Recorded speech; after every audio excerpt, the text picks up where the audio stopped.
Okay, folks, I believe we are ready to get started here. I see all 5 school committee members are with us, as well as our administrators. So welcome to the Tuesday, April 6th school committee meeting. Mrs. Pazerski, if you could please call the roll. Ms. Brate? Here. Ms. Boyd? Here. Ms. Costello? Here. Mr. Greer? Here. And Ms. Campbell? Here. Wonderful. If you could please rise and join me for the Pledge of Allegiance. I pledge allegiance to the flag of the United States of America and to the republic for which it stands, one nation, under God, indivisible, with liberty and justice for all.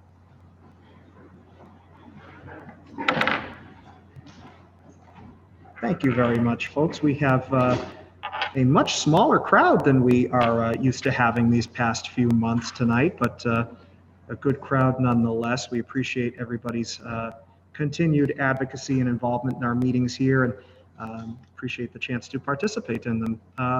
We have a few items on the agenda tonight. I believe we're going to take the agenda in its usual order. So I'm going to first go with we have our public hearing on school choice. So I do have to begin the meeting by asking for a motion to open the public hearing on school choice. At that point, I will invite any member of the community who wishes to address us on school choice to speak and do so. Is there such a motion to open the school choice public hearing? So moved. So moved from Mr. Greer and a second from Ms. Campbell. Thank you very much. I believe that's a roll call, Mrs. Pazerski.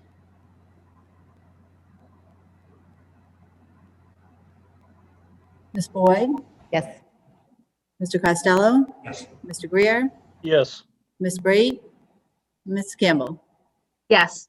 Great, that is a 5-0. Any member of the public wishing to address the committee on school choice, I invite you to do so now. You can please use the raise hand feature and I will call on you and unmute you. Need a few more seconds.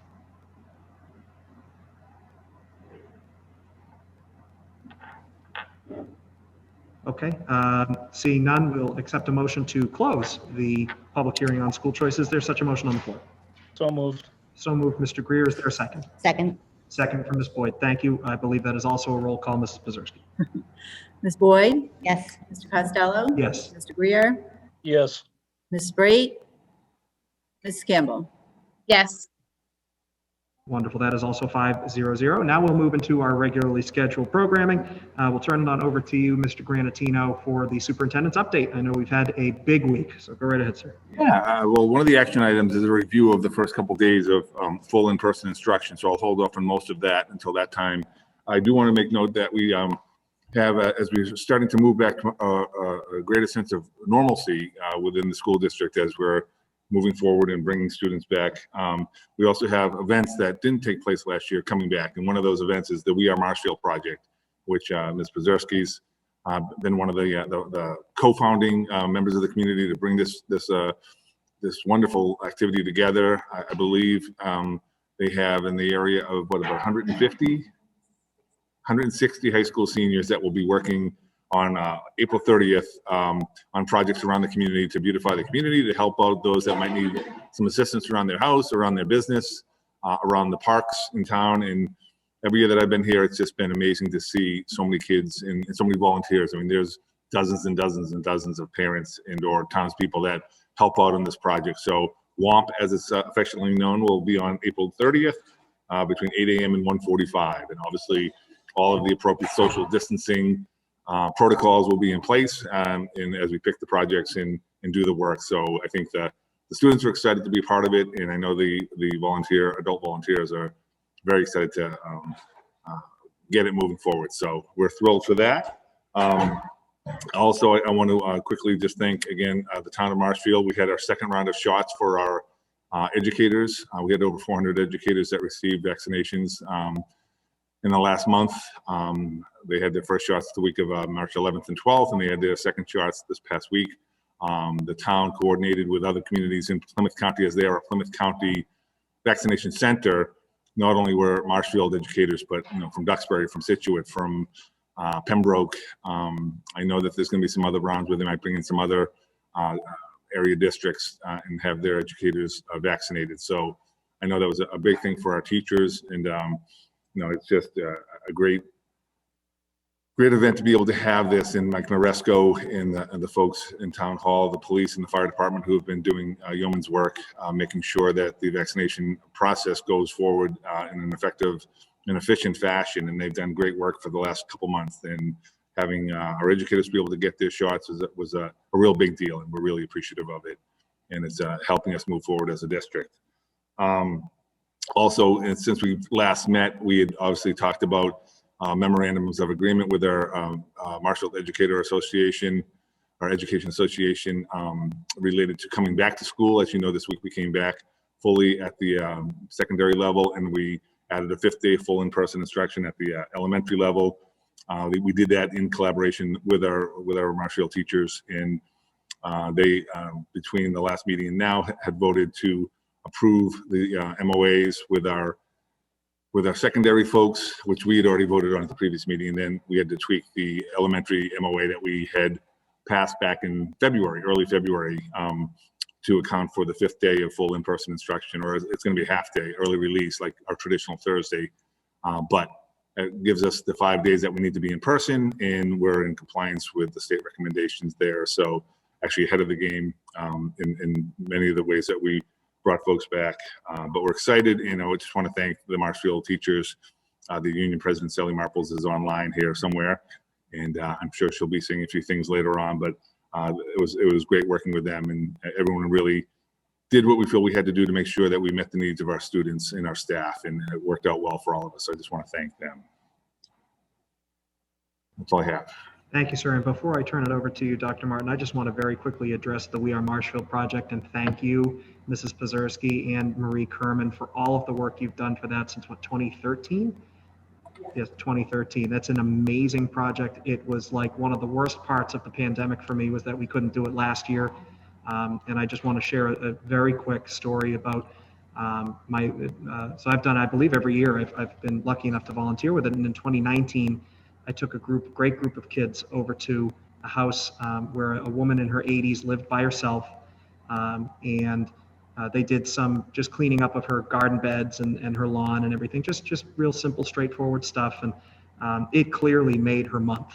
And she was out there the whole time talking to the kids, getting to know them, and the kids were like so blown away by how kind she was, and you could just see the impact that it made on her. So the work that you're doing there doesn't just help the seniors at Marshfield High School have that kind of experience. It helps people through the community. So thank you, and thank you to Mrs. Kerman. I can't wait to get back out with We Are Marshfield this year. Always a ton of fun.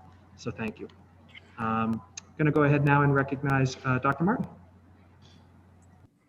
We are just doing some initial planning for PD and things like that to finish out the year, and then also talking about unfinished teaching and SEL and mental health and cultural proficiency. So we're trying to tie all of that together a little bit. So that's taken a little bit of time, but we will get there. So that's really all I have for tonight. And if I could, Yes, sir. Mr. Costello, just briefly, as she was talking about some of the work that we're doing in the different projects we're bringing together, one thing I do want to announce is that our leadership retreat is going to be a little earlier this summer. We went back and forth for the last week or so to find a date that would work well for our leadership team, and it's going to be the week of 4th of July week, but it'll be on July 7th and July 8th.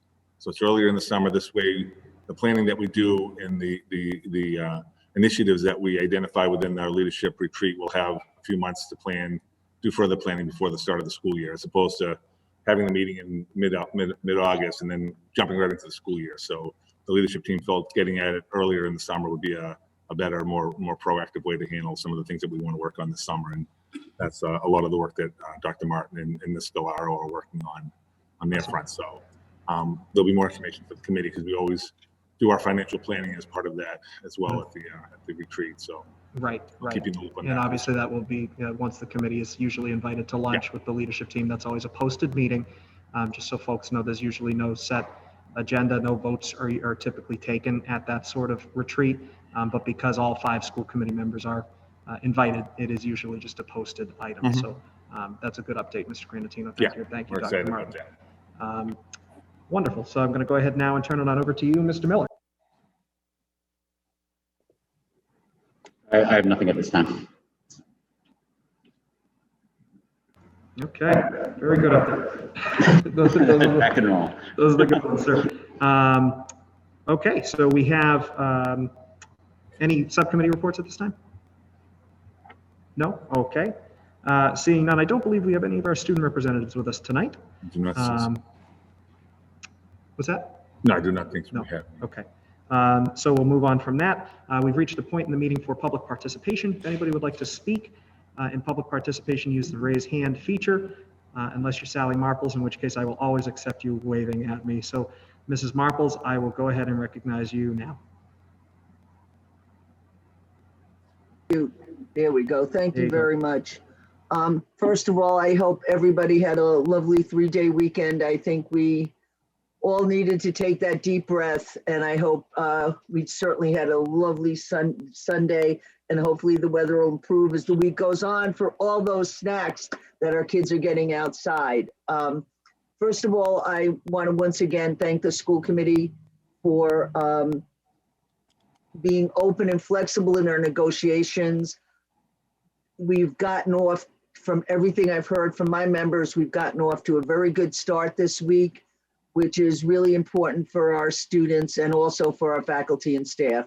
So I really appreciate the fact that we were able to start this week rather than last week when we were at the middle and the end of a term, which is always exciting for our students. So far, fingers crossed, things are going well.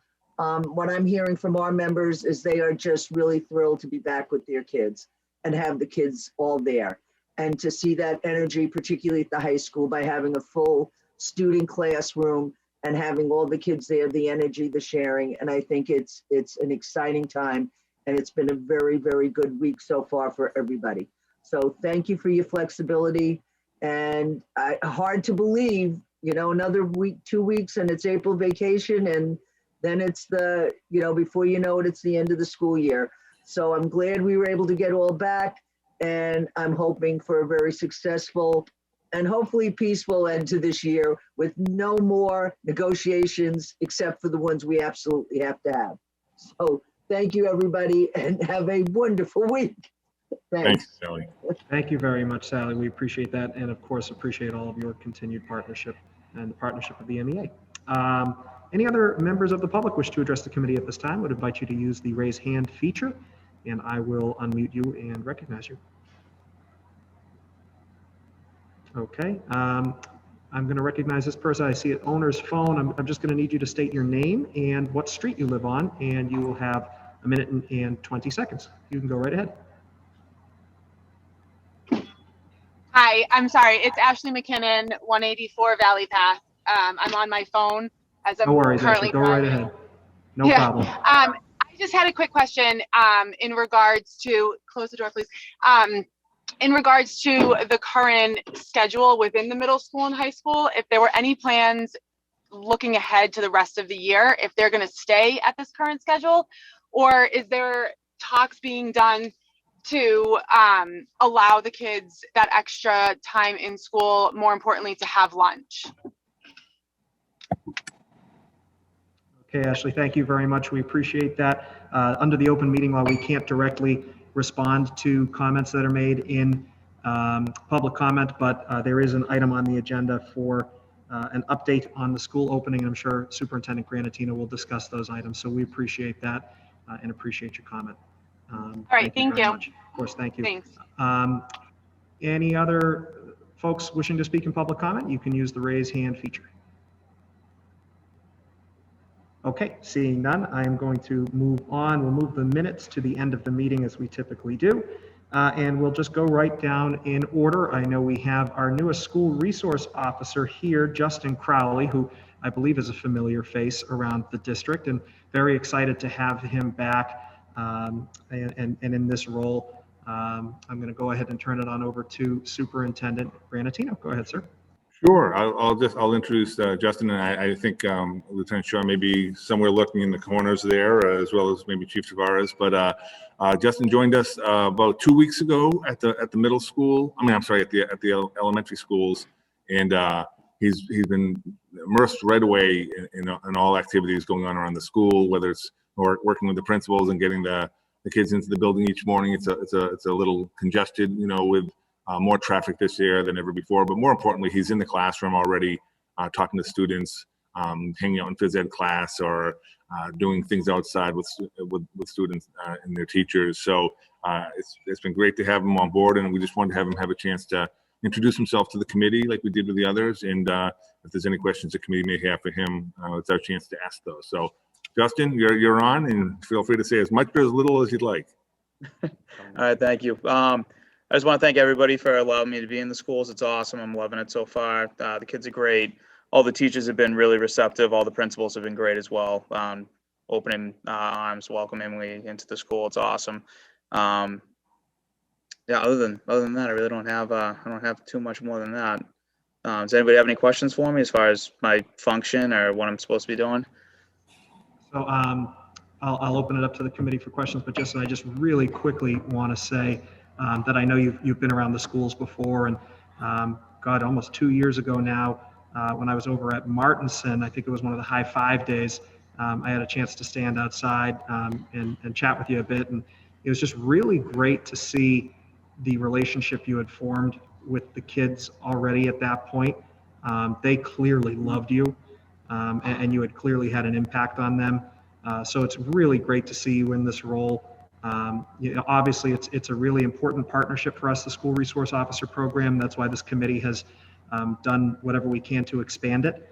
We really value and appreciate our relationship with the Marshfield Police Department, and know that you guys are a model police department for the entire state and the entire country. Marshfield PD is awesome, and I think you're a great person to have in those buildings to get to know those kids. So I want to thank you for taking on the role. We're very excited to have you. And we'll go ahead and turn it on over to any other member of the committee who has questions or comments. Thank you. I'm sure Ms. Campbell does. Go right ahead, Kendra. Of course I do. The Campbell girls are so excited to see Officer Crowley at our schools. He's a familiar face already to a lot of students at Martinson, and I know kids are really, really happy to see his face back again in the building. So we're really happy to have you back, Officer Crowley. Justin. Thank you. Appreciate it. Any other members of the committee at this time have anything they'd like to add? No? Okay. Well, Justin, thank you very much. We look forward to continuing to work with you and continuing to have you represent that bridge for Marshfield Public Schools and the Marshfield Police Department. Very excited to have you. Thank you for being with us. Awesome. Thank you. If I could, Mr. Costello, just again, I want to thank Chief Tavares, Lieutenant Shaw, and the Board of Selectmen, because they helped us bring this addition of 2 SROs together this year through grant monies that they were able to receive, and then through some of the free cash at Fall Town Meeting last year to get this up and running for the next couple of years. And there's real concrete plans on which they'll be able to continue the funding even beyond that. So for a district to have 3 SROs of the quality that we have at our high school, middle school, and elementary level is really impressive. And I think most importantly, it creates such a friendly relationship between the schools and the police, but also the students in the police. And I think they see our officers in a different light with the work that our school resource officers do with them on a daily basis. And it's not just the authoritative police officer who's going to get you in trouble. It's the police officer who talks with you, who plays basketball with you, who can answer questions for you, who can help you out if you're having a hard time at home. There's so many different things that they do that many students and communities don't realize that officers do that. And it really helps that relationship between school and police, and keeps our district safe, and it helps the community immensely. So we're thrilled to have Justin and the others on board, and the work of the police chief and the selectman and Mr. Maresco has been huge in making this happen. So thank you very much. Awesome. Thank you very much. And thanks again, Justin. And of course, thanks to Lieutenant Shaw, another great guy. And of course, everybody's friend, Chief Tavares, and everybody else that Jeff just mentioned. Thank you very much. We're going to move on now to the FY22 budget for the annual town meeting. I'm going to go ahead and turn it over to you, Ms. Miller. Thanks, Mr. Costello. This actually is on the agenda. It had committee vote the final FY22 budget, but as everyone is aware, this is a completely different year than any year we've ever experienced, and the committee did vote our budget number back in January. So there's actually was sort of a placeholder just in case, but the FY22 budget that has been approved by the advisory board and is in the annual warrant for town meeting on April 26th is $52,577,000, a 3.09% increase. So that is the number. It's already been voted. The committee has already done their job there. So we will have we hope to have that budget approved on April 26th at town meeting. We will work it on be done obviously after that vote. Sure. Any questions, comments from Mr. Miller at this time? Just another, if I could, just the fact that we're not having to report a number. This is the first time I think in my 6 years here that we had a number from the get-go, and we've been able to stick with that number and not have to seek more. It really speaks to the level of collaboration between Mr. Maresco and Mr. Del Russo and their financial team on the town side, and Mr. Miller and myself in our financial liaisons from the committee to get us to what we need moving forward. We know it's a tough year, but they were able to work with us to get a number that's going to meet our needs. Maybe not all the things that we'd like to have, but what we need to have for the upcoming school year. And we're fortunate because many districts across the state are going backwards, and it's understandable why. But this town has been in good stead financially. The district has done some nice things under Mr. Miller's leadership there on the financial side. And so we're in a good position, and we're not having to tweak the number now. And sometimes we've had to tweak the number the night of town meeting. And luckily we do not have to do that. So it's a good feeling. It absolutely is, and I want to thank you and of course Mr. Miller for making that happen. It's borderline unheard of, as you said, and especially during a pandemic. It really, I hope the town recognizes the great work that you both have done here and the partnership that you had with the town. And also just want to say to Ms. Campbell, as she and I are the budget subcommittee, clearly we are just setting a standard here.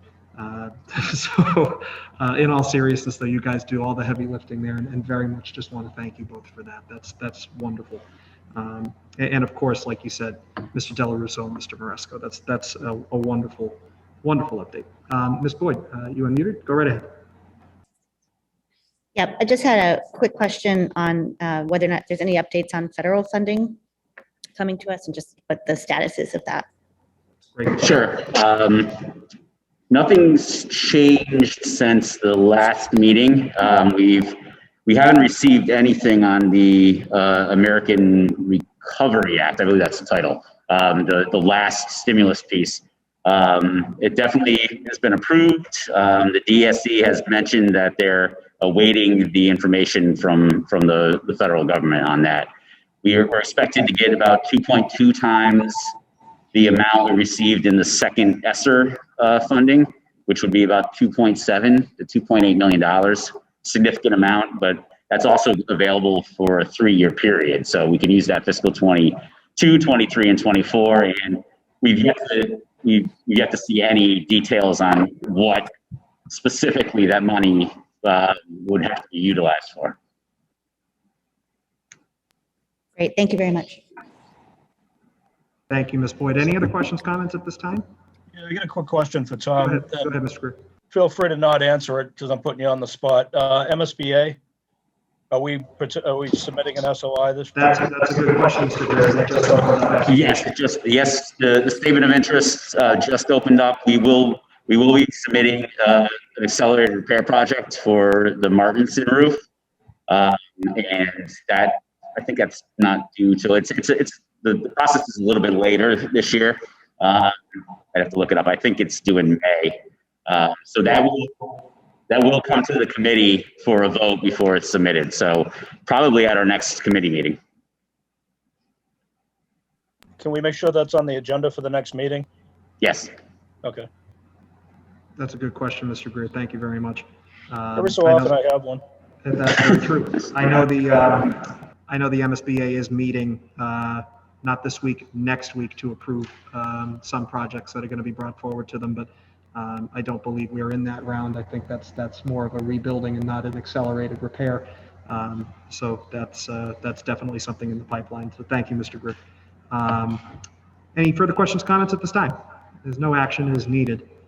Wonderful. Okay, so we're going to move on to the school choice. As we had our public hearing at the beginning of the meeting on school choice, would like to remind the membership that we typically in the past, and this is certainly no indication of what you should do now, of course, but as you can vote however you feel. But in the past, the committee has voted not to have Marshfield be a school choice district, and that when a motion is brought forward, I would do it as a roll call vote from Mrs. Pazerski. Every motion that is made must be in the affirmative. So the motion would have to be to declare Marshfield as a school choice district. If you choose to vote for that, you can certainly do so. If you would not like Marshfield to be a school choice district, then you would be voting no. So that's just as a clarification point. Mr. Granatino, did I miss anything? No, it's Mass General law. Every community has to declare if they're going to be a school choice district or not. You have to do two things each year before May 1st. One is to have the public hearing, which we had at the start of this meeting, and then the committee takes a vote. As you said, the motion is made in the affirmative to go forward with school choice, and we have not been a school choice district. We have wanted to focus on the students here in Marshfield. Although there is money that comes in from school choice students, there could be other additional costs down the road that could be prohibitive, and that's why if districts tend to steer clear of school choice, it's for that reason. And sometimes the space, if you had it inundated with students from outside of the district, that could be a challenge in the classrooms. So we have not been a school choice district. I have never been part of a district that's school choice, other than my last year at Bridgewater when I was principal. They moved to school choice, but that was the only time that I had been a part of that. So the committee just, and we had Tom and I, we'll talk about it at times and look at the pros and cons. And at this time, we're not making a recommendation to go forward as a school choice district. Okay, great. Thank you very much. Appreciate the explanation. Is there any further discussion, questions, comments? Okay, the chair would accept a motion to declare Marshfield Public School District as a school choice district. Is a motion on the floor? So moved. Thank you, Ms. Boyd. Is there a second? Second. Second from Ms. Campbell, and that's a roll call there, Mrs. Pazerski. Ms. Campbell, No. Ms. Boyd, No. Mr. Greer, No. Ms. Brate, Mr. Costello. No. Okay, so that is 0-5-0. Appreciate that, folks. Okay, so we're going to move on to our last item of the night before we review the minutes, and that is an update from Superintendent Granatino. Obviously, goes without saying, we're very proud that all of our students in every level of Marshfield Public Schools have been back full-time for at least 2 days now. And at the middle and high school cohorts A and B are now one big happy cohort. So we're going to go ahead and turn it on over to you, Mr. Granatino, to update us on some of that. Sure, thank you. I will try to be brief. I mean, there's been a lot going on in the last 48 hours, and obviously for many days and weeks leading up to this week. Again, I want to thank everybody who's helped bring this together. I think as a district, as a school committee, we've been really proactive on this front. Our K-5 students have been back in person since February 22nd, well before the April 5th mandate by the state. We were at 4 days with one remote, so to meet the state mandate, we have brought in our early release day, our Wednesday, which is kind of the old Thursday. Think of it that way. We used to have our early release for PD or for planning every Thursday. That'll now be on Wednesdays, but our Monday, Tuesday, Thursday, Friday remain the same, other than the fact that we've brought the students back in at their traditional start time. So if you're in early school, you're getting in at 8:20. If you're a later school, you're at 8:50. We had been at 9 and 9:30 at the beginning of the year with our hybrid, and we stayed that way when we first went to in person for the elementary. The Wednesday early release will be at the same start times, 8:20 and 8:50. They will be getting out a little earlier though, because there's going to be competition with the departure times at the high school and the middle school. So there'll be 8:20 to 11:50 and 8:50 to 12:20 for the late schools. And then those buses will be turning around because our high school and middle school, as you know, are coming in at 7:15 at the high school, 7:50 at the middle school, and they're going till, getting all these times in my head here, 12:50 at the high school and 1:20 at the middle school.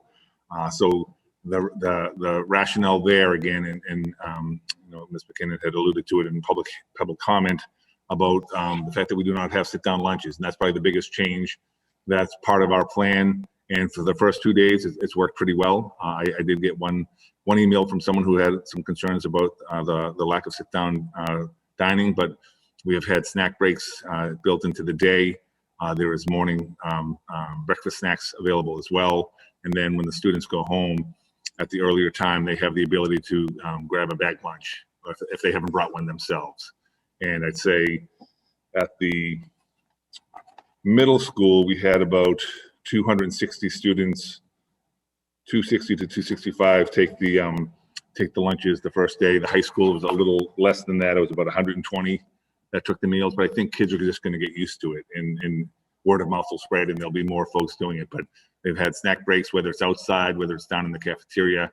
It's mixed in with a mask break as well, so people can get out and about and take the mask off and be socially distanced. And so it's not, again, the traditional sit-down lunch, but it is snacks and meals provided to them, and we're going to monitor it, whether it's 1 or 100 people that have questions.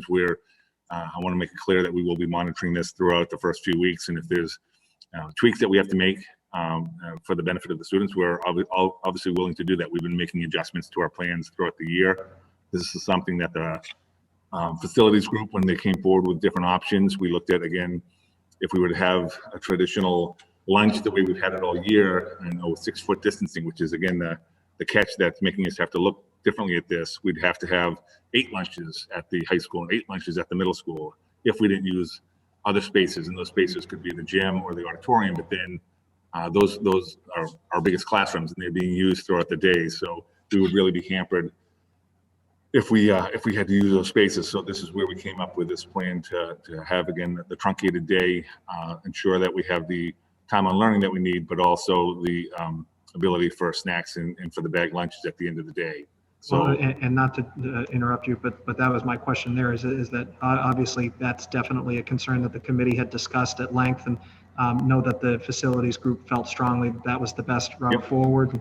You know, obviously, as you said, if things need to be adjusted, we have always shown a willingness to do so. You certainly have, as is your leadership team. But I just kind of want to reiterate and stress that the instructional time, that the reason that kids actually go to school to learn and be in the classroom is the same as a regular year.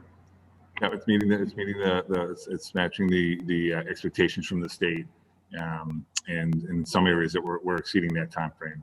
Right. So, but again, I get it. It's different, and some folks just automatically, you know, are concerned by it. We're monitoring it closely, though. Our food service director is tracking it and keeping an eye on things. The meals that we produce, there's allergy aware meals as well as, so if those that have nut allergies or other issues, there's options for them as well. And if the students don't have snacks when they come into school, snacks are provided for them as well. Right, and I know it was a concern of this committee and certainly myself and you know, other members individually, that obviously we understand that for a lot of kids, school is the only place where they can depend on getting the nutritional value throughout the day they need. So I appreciate the work of yourself and our leadership team and our food services staff, Irene Ekstrom and everybody there, for working to make sure that students still have readily available access to that nutrition as they leave school, as they come into school, and you know, making sure that we afford snack breaks. It's obviously an issue that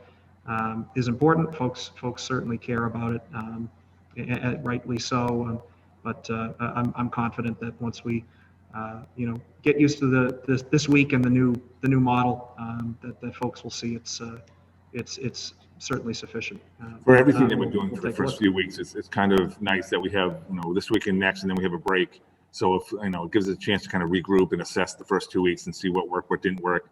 besides the food, which is obviously a big part of it, just getting around the building and how we're spacing students around the building, how access to the restrooms are going, so we don't have too many crowded situations there. Obviously, the biggest part, if there's been any issue, quote unquote issue, it's one that we expected, but nonetheless, we want to make sure that it's improving every day. The pickup and drop offs at the schools in the morning and then in the afternoon. We have twice as many students now arriving at the high school and the middle school. And so that's obviously a big issue. I want to congratulate both the high school and the middle school, because the drop offs in the mornings and the pickups in the afternoon, while we know that they're going to be a little elongated, it's really not a whole lot different than what it's been throughout the whole year with the hybrid, even though there's twice as many cars. And we have our SROs helping us out, staff are helping move people along, and those lines are, while long, are getting out before the start of the school day, or just maybe a minute before the start of the school day. The buses have been great. They've been coming in and out without an issue. Tomorrow, again, is going to be a little different because we have the early release, so there may be delays. So I asked folks for patience tomorrow. It might be a little different than what it's been the first 2 days, especially in the afternoon when the elementaries go home. There's not a ton of lag time between the last drop-offs of the late elementary schools and then the pickups at the high school in the afternoon. So it might be a little later tomorrow than normal, but again, I think every day it's getting better. And folks have been really patient. The parents have been great in following our requests as to where they should be, and they've been tracking any changes to the delivery drop-off patterns. And it's for 2 days, again, knocking on wood, for 2 days, it's been really great to see it work the way it has. And Tom did a lot of work with the bus company, Topman Enterprises, to make sure that the buses were where they needed to be. We know that the middle school in particular has some more busier buses with more students, some of them sitting to a seat. Again, that's in compliance with the state mandate or the state regulations that changed a month or so ago. But it's a change, and people get anxious when this change, and we understand that. The high school buses really haven't had a whole lot of change. There's been some increase in ridership, but not enough to really change routes or change seating patterns a whole lot. At the elementary level, with the earlier start, I think it was just people getting used to the fact that it was half an hour earlier or 25 minutes earlier. I know going around the school the first day, it was kind of cute. The elementary kids were a little groggy. I don't know if it was the post Easter candy hangover, or if it was just getting up a half an hour earlier. There was some tired eyes in there, but they rebounded and they've done well. And today it was like it was all normal again. So those things are gonna improve each day, but we'll be monitoring them, and if we have to tweak that at all, we will do so. Our secondary classrooms again are tighter than the elementary. We've been able to keep it 6 feet for all but about 4 classrooms out of 85. At the high school, though, in the middle school, you're going to see classes anywhere from 3 feet apart to 4 to 5.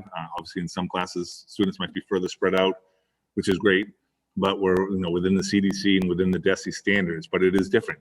They are closer than they have been in the past. So I think just that shock of seeing students 24 in a class or 22 in a class is something that we haven't seen all year. So I think just getting beyond that, it'll become more normal with each day. But again, the staff, who now have twice as many kids in front of them, have been great. I think they've all been excited to see their students all together, to see them conversing, not just between a Zoom screen in the classroom. They're all together. They're all able to work together in a much more efficient and proactive educational setting. And it's been cute at the elementary level for the last 6 weeks, and kids getting used to being with one another when some of them had never met each other before February 22nd. And so and I saw some of the middle school folks doing exercises or activities outside yesterday, just to kind of get to know each other, icebreaking type activities with classrooms who hadn't been together since last March. So teachers are really stepping up and doing the work needed to make this transition smooth. And I give a ton of credit to the students, because it's been hard on them all year long. They've been changing from one level to the other, to one model to the next.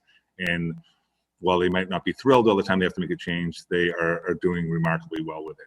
I'm really proud of them. I'm thinking of going through my list here. One thing I hadn't mentioned in my opening was, besides the vaccinations that we've had, we're also still doing the pool testing. I just want to let you know where we're at with that, because that's part of the re-entry as well. And we had focused early on just with pool testing for our staff. So last week was our first week with CIC is the name of the company that Desi hooked us up with. Every town has a different provider that works with them to help our nurses with the monitoring of the testing. And I think we had about 120, 125 educators pool tested last week. All of them came back negative, which is great. They were all tested again today. So we're going to be doing that for the first couple of weeks, and then trying to determine what the best way to do it with our students are. We're still trying to, from a labor standpoint and people power, as far as how we can get our nurses to do all the things that are needed for the pool testing, as well as doing what they have to do for the schools, is a challenge. And we're trying to get a little bit more help from the state. And once we get that, we're going to try to work out a plan where we can work after break towards testing some of our students, maybe not all 7 schools, but looking at the secondary level first, because again, that's where students are closest. And I'm talking on a daily basis with Nurse Landry on that. Her and her team of, doing great work there, but they're also still trying to make sure that they meet the needs of the students on a daily basis. And that pool testing can take, even with the staff, it takes a couple hours a day when they do it. And with the students, the districts not many districts have done it with the students around here. I know Hingham has done it and Hanover has done it. But it's a very time-consuming process, and those schools have used outside people, not just from the state, but other kind of per diem folks that they bring in, so they don't have to use their nurses. So we're looking at that option as well, because we don't want to diminish the care that we can provide for our students in school because the nurses are busy with the testing. But we know that it's a very positive thing to be able to do, and a reassuring thing. Although statewide, it looks like the pool testing that's been coming back has been turning back less than just under 1%, I think, positivity of those that have been testing. And again, right now, last week we had 0%. We'll see what happens. We find out they test on Tuesday, and then usually by Thursday we know if there's, or late Wednesday we'll know if there's any positive pools, and then those folks have that secondary testing done.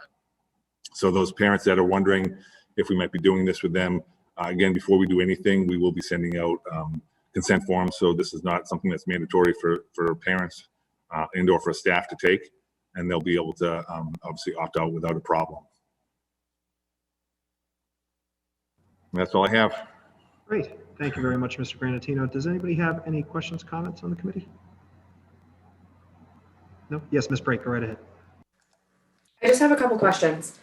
And I might be imagining this, but I felt like when we had discussed the pool testing, there was concern that it would take away from the nurses' daily duties. And I thought that the state provided either extra staff, or we had a plan for that. Can you remind me? They do provide, the company CIC that I mentioned earlier, they're the ones that were hooked up with us. There's a number of different vendors, and I don't know all the names of them. CIC was ours, and I think they had grand plans originally to provide us with a couple of folks to work with us. Unfortunately, the first week we had one that was able to work with us, and I'm not sure what they had today. I haven't had the chance to check with Ms. Landry, but through today, so that's an improvement.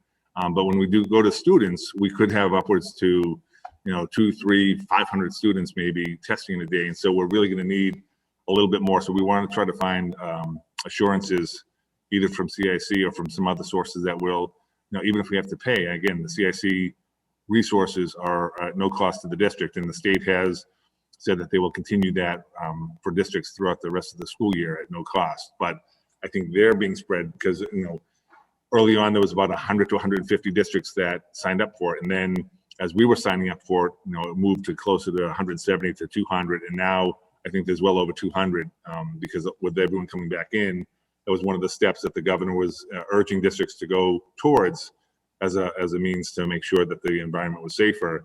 But with that, they're stretching those resources as well. So that's why we're just focused right now on the staff. We want to find out what other folks we might be able to get from them, and if we have to go and get our own people at our cost, then we'll do that. Because again, the last thing I want to do is do the testing, but put our own students and staff at risk because we don't have the coverage that we need in the buildings. Right.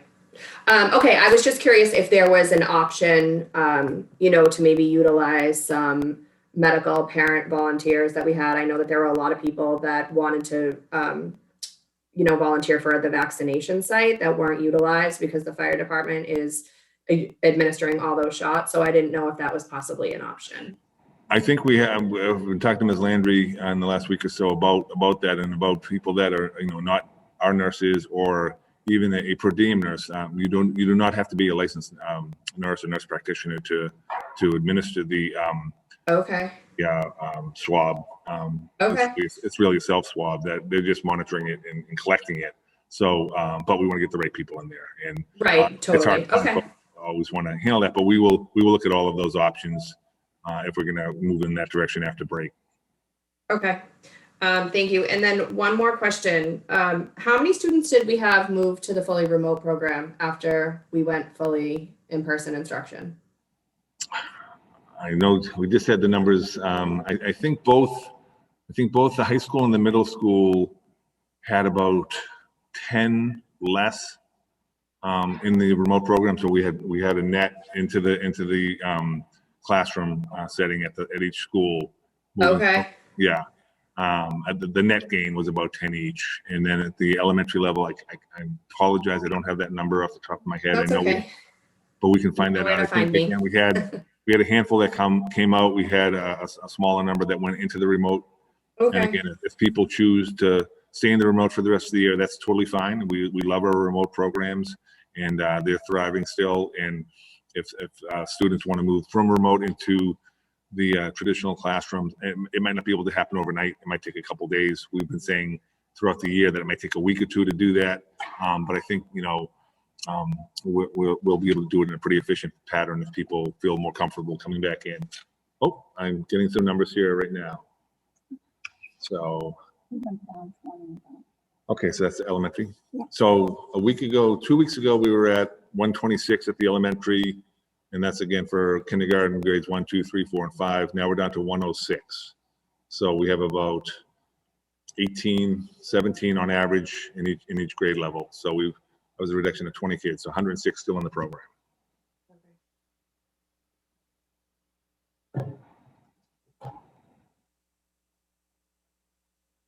Okay.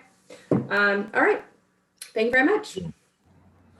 Wonderful, thank you. Any further questions there for Mr. Granatino?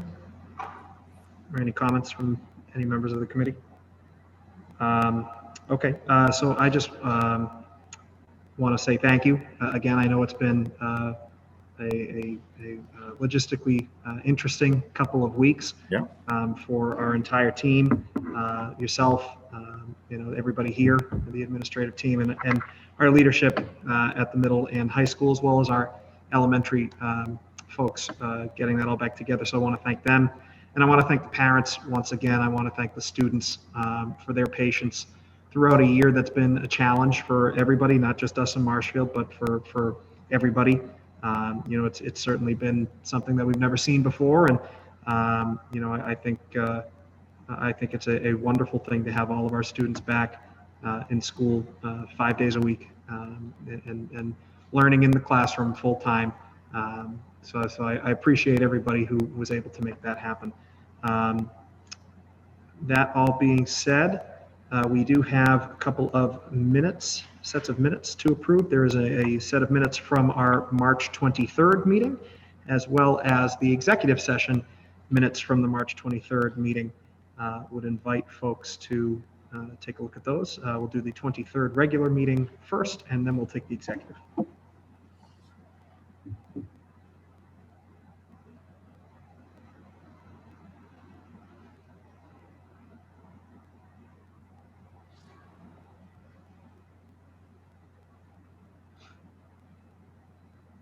And once folks have had a chance to review this, the chair will entertain a motion to approve the meeting minutes from Tuesday, March 23rd.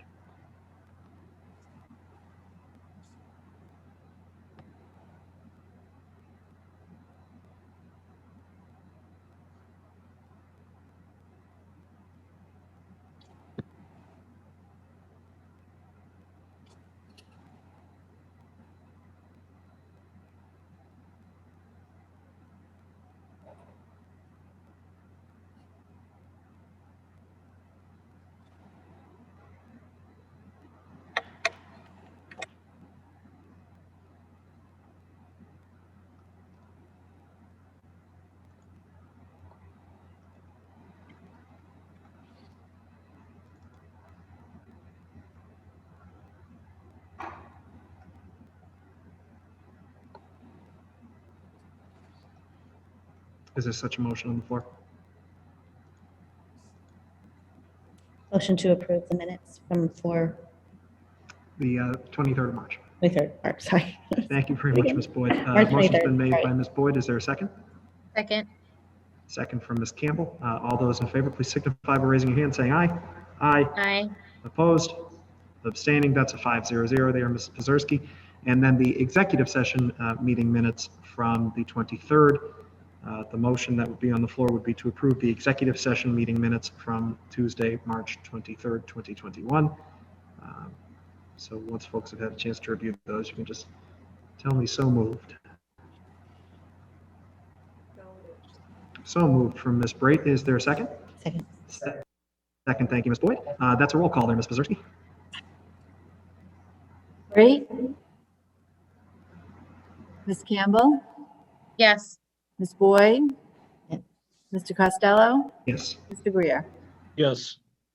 Thank you very much, folks. And before we adjourn, I just want to inform folks that this committee had discussed and supported a resolution aimed at encouraging the state to delay MCAS until next year, which the federal government has given the states the ability to do with their standardized testing.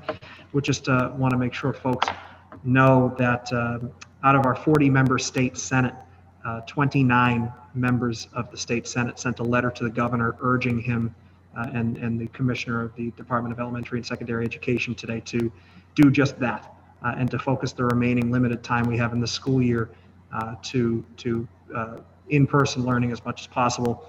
I just want to make sure folks understand that and also want to thank Senator Patrick O'Connor, our state senator, who is one of the 29 state senators who signed on to that letter and is supporting that initiative. So thank you, Senator O'Connor. All of that being said, we have a meeting in a few weeks, right before town meeting, which is, can't believe that time of year is here again. As we entertain a motion to adjourn tonight, would like to do so by wishing a very happy belated birthday, 7th birthday, to Evie Campbell. So happy birthday, Evie. Do we have a motion to adjourn? So moved. So moved from Ms. Campbell. Is there a second? Second. Second from Mr. Greer. All those in favor, please say aye. Aye. Opposed? Abstaining? That's a 5-0, Ms. Pazerski. Thank you very much, folks. This meeting is adjourned. Charlotte's birthday is the night after town meeting. Oh, boy. Busy month. April is a busy month in the Campbell household. Unbelievable. All right.